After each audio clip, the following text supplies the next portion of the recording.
अखिल भूमंडलीय सर्व शिरोमणि मुनि समाज के संस्थापक आदि मुनीश्वर योगेश्वर सदगुरुदेव शिव मुनि महाराज की जय। उपस्थित मुनि वृंद, साधु सज्जन वृंद, संत वृंद, साधक वृंद, आध्यात्म ज्ञान के जिज्ञासुओं और प्रेमियों, सभी श्रोता वृंद, आप सभी को मेरा कोटिशः नमन, सप्रेम जय जीव। तो आध्यात्मिक चर्चा चल रही है और हम लोग सदगुरुदेव शिव मुनि महाराज रचित ग्रंथ योग का परिचय पर चर्चा कर रहे हैं। अध्याय 6 पर चर्चा हो रही है। सदगुरुदेव शिव मुनि महाराज शीर्षक दिए हैं मुनियों के लिए साधन क्रम, और उसी के अंतर्गत आज जो चर्चा होगी, शुभ भावना करो, कल भी चर्चा हुई थी और आज उसका अंतिम पैराग्राफ बाकी है, उसको पढ़ेंगे, है ना। हाँ, तो पहले क्या पढ़े थे उसको याद दिलाने के लिए हम पढ़ दे रहे हैं। जो अपने को संसार के किसी कार्य के अयोग्य समझता है वही अज्ञानी है और महापापी है। वह संसार में कुछ नहीं कर सकता। यही सच्चा ज्ञान मुनि समाज की देन है जो वह संसार को दे रही है। यहाँ तक चर्चा हो गई है ना। आगे हम लोग पढ़ते हैं।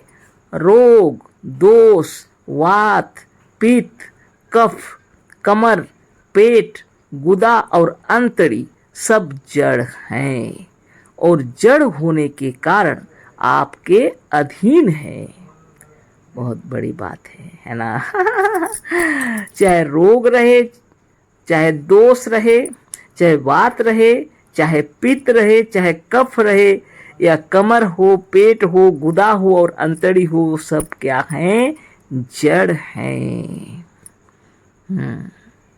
जड़ होने के कारण आपके अधीन है ना। इतनी गहराई से कौन सोच रहा है? अब इतनी गहराई से आपको सोचना पड़ेगा। सदगुरुदेव दे रहे हैं यह ज्ञान।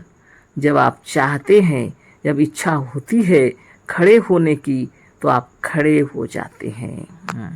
आपका 3.5 हाथ का शरीर खड़ा हो जाता है। और जब आप बैठने की इच्छा करते हैं तो बैठ जाते हैं, और जब चलने की इच्छा करते हैं तो चलते हैं, क्योंकि सारा शरीर जो है जड़ होने के कारण आपके अधीन है ना। इस शरीर में आप हैं, इसलिए यह चेतन हो रहा है। इस शरीर में आप नहीं रहेंगे जब, तो जड़ हो जाएगा। तो रोग के बारे हम लोग इतना नहीं सोचते हैं, लेकिन सदगुरुदेव कह रहे हैं रोग रहे, दोष रहे, बात रहे, पित्त रहे, कफ रहे, कमर, पेट, गुदा और अंतड़ी जो कुछ भी है सब जड़ होने के कारण आपके ही अधीन है ना। या रोग, दोष, वात, पित्त और कफ जड़ होने के कारण चेतन के इशारे पर चलेंगे, स्वयं कुछ नहीं कर सकते। तो ये सारे कार्य चेतन के इशारे पर ही चलेंगे, चलते भी हैं और वो स्वयं कुछ नहीं कर सकते, है ना। आपके अंदर अगर कोई रोग और दोष है और आपको अगर किसी ने कह दिया कि यह बहुत ही खतरनाक बीमारी है, तो आपके अंदर ये घुस गया।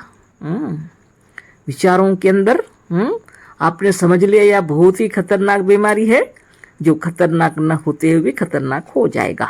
आपने किया है विचार, है ना।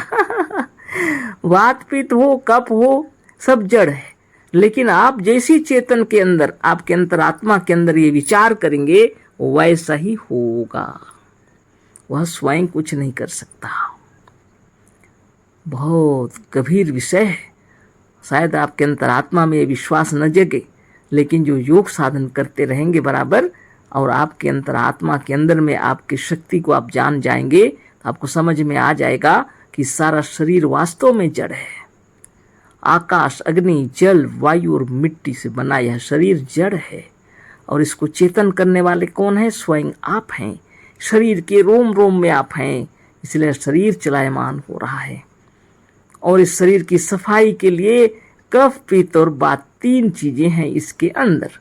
कफ ज्यादा हो जाए तो निकालना है, पित्त ज्यादा हो जाए तो निकालना है, वात ज्यादा हो जाए तो पीड़ित होगा।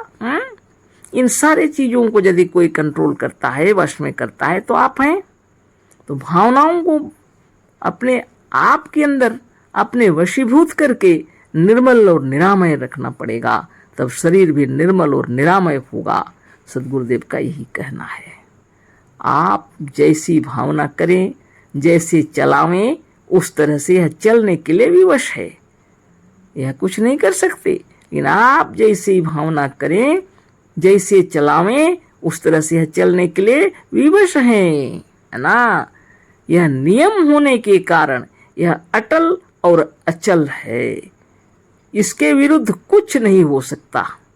आपके विचारों की तरंगें ही शरीर के अंदर में प्रतिक्रिया करती हैं। सारे शरीर के अंदर में नस नस नाड़ी नाड़ी सब चलायमान होते हैं। बहुत बड़ी बात है ना। इस बात को समझ लेंगे यदि तत्व से, तो आप जैसी भावना करेंगे वैसे ही रोग दोष दुख तकलीफ कष्ट पीड़ा व्याधि सब से समाधान हो जाएगा। आप निर्मल और निरामय हो जाएंगे, आनंद स्वरूप हो जाएंगे। शरीर भी निर्विकार हो जाएगा, मन भी निर्विकार हो जाएगा, है ना। इसके लिए आपको योगाभ्यास नित्य दिन करना पड़ेगा। जैसे सद्गुरुदेव बतलाए हैं वैसे ही करना पड़ेगा, है ना। आपको यदि इस ज्ञान में विश्वास हो गया और आपने अपने स्वामित्व और ईश्वरत्व को जान लिया, तो आपका रोग दोष और वात पित्त कफ जो जड़ है क्या कर सकते हैं। आप जिस समय से इस सत्य ज्ञान को धारण कर अपनी भावना को शुद्ध कर लेते हैं, उसी समय से निरोग शुद्ध और सबल होने लगते हैं। भावना के ऊपर सब कुछ है। जटिल से जटिल समस्या ही क्यों न हो, वो अज्ञान के कारण शरीर को विकृत कर दिया है, रोग से व्याधि से ग्रसित कर दिया है, शरीर बिल्कुल कमजोर हो गया है। तो आप उसके अंदर भावना डालिए, शुद्ध विचार, है ना, शुभ भावना। और इस ज्ञान को अगर आपने ठीक से समझ लिया कि आपकी भावनाओं का ही प्रभाव आपके शरीर के रोम रोम में पड़ता है, अगर यह समझ में आ गया और इसके मालिक आप स्वयं हैं, सारे शरीर को नचाने की ताकत रखते हैं, सारे शरीर को शुद्ध और निर्मल कर सकते हैं, यह आपके ऊपर निर्भर करता है ना। आरंभ में आपको ऐसा लगेगा कि ये बकवास, ये जो बता रहे हैं सब बकवास है ना, लेकिन जिस समय आप बहुत पीड़ित हो जाएंगे और कोई रास्ता नहीं सूझ रहा होगा, तब जब आप इसी विधि से योगाभ्यास करेंगे तो आपको मालूम होगा, है ना, इसके मालिक आप हैं, है ना। और आप निरोग भी हो जाएंगे, है ना। बहुत लोग सोचेंगे क्या बात कर रहे हैं, बेकार की बातें हैं सब, बिना समाधि से कैसे समाधान होगा। लेकिन सद्गुरुदेव शिवनी महाराज की जय, जिन्होंने यह साधन शिक्षा दिए हैं कि हर एक चक्र में ध्यान लगाते समय पल भर के लिए आप स्थिर हो जाते हैं, है ना, वो भी एक समाधि है ना। स्वस्थ स्वस्थ आप अपने आप पे स्थित होते जाते हैं जगह जगह पर। 18 चक्रों का भेदन करेंगे जब, 18 अक्षौहिणी सेनाएं प्रत्येक चक्र में है जब, तो डर किस चीज का है। आप उन सबको आदेश दीजिए, सिर्फ आदेश दीजिए, है ना। कुछ नहीं करना है आपको, सिर्फ सोचना है, विचार करना है ना। कितनी बड़ी शक्ति है आपके अंदर। सद्गुरुदेव की वाणी सुनिए। अतः यदि आप और कोई साधन किसी कारण से किसी दिन नहीं कर पाते हैं, तो कम से कम शुभ भावना तो प्रत्येक मुनि को नित्य सायं प्रातः दोनों कालों में निश्चित और एकाग्रचित होकर कर लेना चाहिए। सुबह सवेरे योगाभ्यास करने की अगर फुर्सत नहीं है तो स्नान करने के बाद आनंद स्वरूप बैठ जाइए, है ना, और तल्लीन होकर के प्रणव कीजिए और गीत गाते हुए शुभ भावना मंत्रों को जाप कीजिए आंख बंद करके, है ना, और फिर प्रणव कीजिए और सद्गुरुदेव शिवनी महाराज से और अखिल भूमंडले सर्व शिरोमणि मुनि समाज के प्रत्येक मुनियों से आशीर्वाद मिल रहा है, यह ग्रहण कीजिए। और अपनी ओर से भी सर्वे भुवन्तु सुखिना सर्वे सन्तु निरामय कह के सबको भेज दीजिए, है ना, और मस्त मगन रहिए, है ना। कितनी बड़ी बात है ना। इस बात को तत्व से समझना होगा। तो सदगुरुदेव की वाणी को ठीक से समझ लीजिए, है ना। जब आप जिस समय से इस सत्य ज्ञान को धारण कर अपनी भावना को शुद्ध कर लेते हैं, उसी समय से निरोग, शुद्ध और सबल होने लगते हैं, है ना। क्या बीमारी, हाँ, जितने प्रकार के नाम आप जानते हैं, उसे भी अगर कोई ऐसा भी बीमारी हो जाए जिसको डॉक्टर भी नहीं जानते हैं, तो भी आप निरोग हो जाएंगे, क्योंकि ये सब आपके भीतर से चलायमान होता है। अज्ञात शक्ति आपकी महाशक्ति और ज्ञात शक्ति आपके सामने है। इसी ज्ञात शक्ति को पकड़ते हुए अज्ञात शक्ति को पकड़ना है ना। ये पर ब्रह्म परमात्मा आप स्वयं हैं, सारी सृष्टि के रचयिता आप हैं। सकल शरीर आपके इशारे से नाच रहा है, रक्त संचारण हो रहा है आपके हिसाब से, है ना। इसको अगर आप ठीक से जान जाएं, कोई चिंता नहीं, है ना।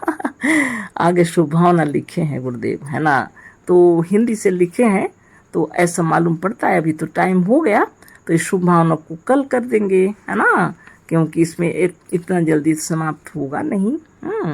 तो कल इस शुभ भावना को करेंगे हम लोग। जो लिखा हुआ है सदगुरुदेव जो लिखे हैं, अभी इतना ही। ये है अंतिम पाठ या इस अध्याय का, और ये शुभ भावना ही रह गया, बाकी पूरा हो गया है ना। कल कर देंगे। अशेष धन्यवाद, कोटिशः नमन, सब प्रेम, जय जीव। सदगुरुदेव शिव मुनि महाराज की जय।